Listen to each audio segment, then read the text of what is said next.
हम देश की बढ़ती शक्ति के ऊपर आपका ध्यान लाना चाहते हैं।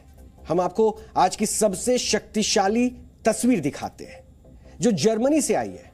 इन तस्वीरों में आपको अमेरिका के राष्ट्रपति जो बाइडेन भारत के प्रधानमंत्री नरेंद्र मोदी से हाथ मिलाने के लिए काफी बेचैन दिखाई दे रहे हैं। जर्मनी में आज G7 देशों के एक समिट का आयोजन हुआ, जिसके लिए सभी देशों के राष्ट्राध्यक्षों ने एक ग्रुप फोटो खिंचवाई और इस दौरान प्रधानमंत्री मोदी कनाडा के प्रधानमंत्री जस्टिन ट्रूडो के साथ खड़े होकर उनसे बात कर रहे थे। लेकिन तभी जो बाइडेन प्रधानमंत्री मोदी की तरफ आए, उनके कंधे पर हाथ रखकर उनसे कुछ कहा। इसके बाद प्रधानमंत्री मोदी ने पीछे मुड़कर उनसे हाथ मिलाया और इस दौरान दोनों नेताओं के बीच बात भी हुई।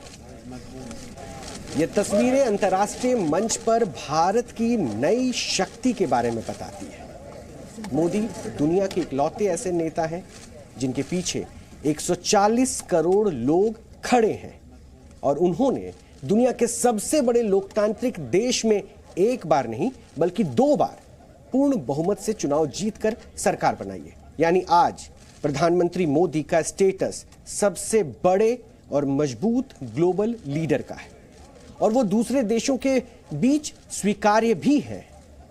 इससे आप कुछ और तस्वीरों से भी समझ सकते हैं, क्योंकि मोदी और कनाडा के प्रधानमंत्री जस्टिन ट्रूडो के बीच भी आज पक्की दोस्ती दिखाई दी। दोनों नेताओं ने समिट से पहले और समिट के बाद काफी देर तक बात की। इसके अलावा फ्रांस के राष्ट्रपति इमानुएल मैक्रों और प्रधानमंत्री मोदी ने समिट से पहले एक दूसरे से काफी लंबी चर्चा की और इस दौरान दोनों नेता के बीच एक शानदार पर्सनल केमिस्ट्री भी देखने को मिली।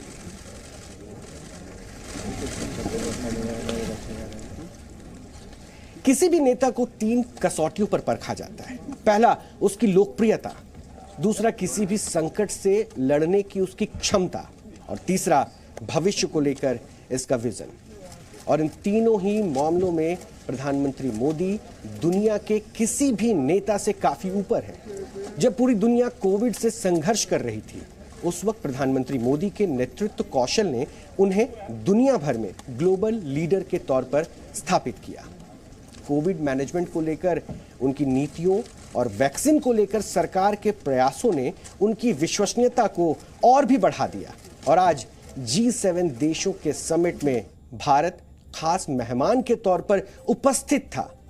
G7 यानी ग्रुप 7 असल में दुनिया के 7 अमीर देशों का एक समूह है, जिसमें Britain, Canada, France, Germany, Italy, Japan और अमेरिका शामिल है।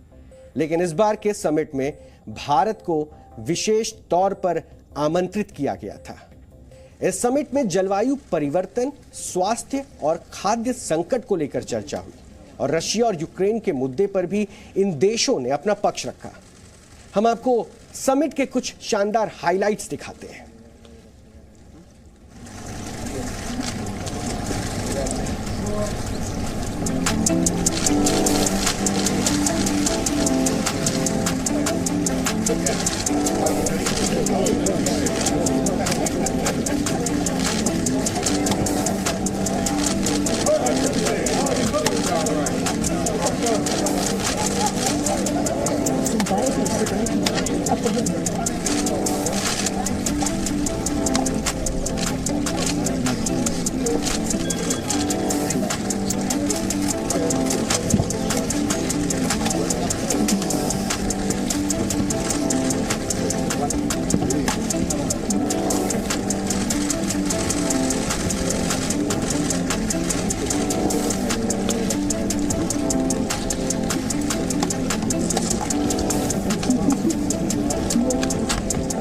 हम भारतीय कहीं भी रहे अपनी डेमोक्रेसी पर गर्व करते हैं।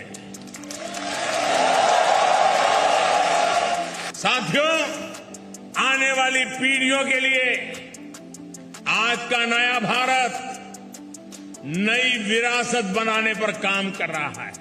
G7 शिखर सम्मेलन का आज दूसरा दिन है। हमने कल देखा प्रधानमंत्री ने एक तरफ से मुलाकात करी जो डायस्पोरा है उनके साथ, और एक तरफ से एक इम्पोर्टेंट कंपोनेंट रहता है प्रधानमंत्री की विदेशी दौरों को लेकर। तो इस बार भी हमने देखा म्यूनिक में एक तरफ से भव्य स्वागत करा गया प्रधानमंत्री का, और अब फोकस है हार्ड डिप्लोमेसी का G7 शिखर सम्मेलन को लेकर, और उसके बाद जब प्रधानमंत्री का दौरा होगा UAE में।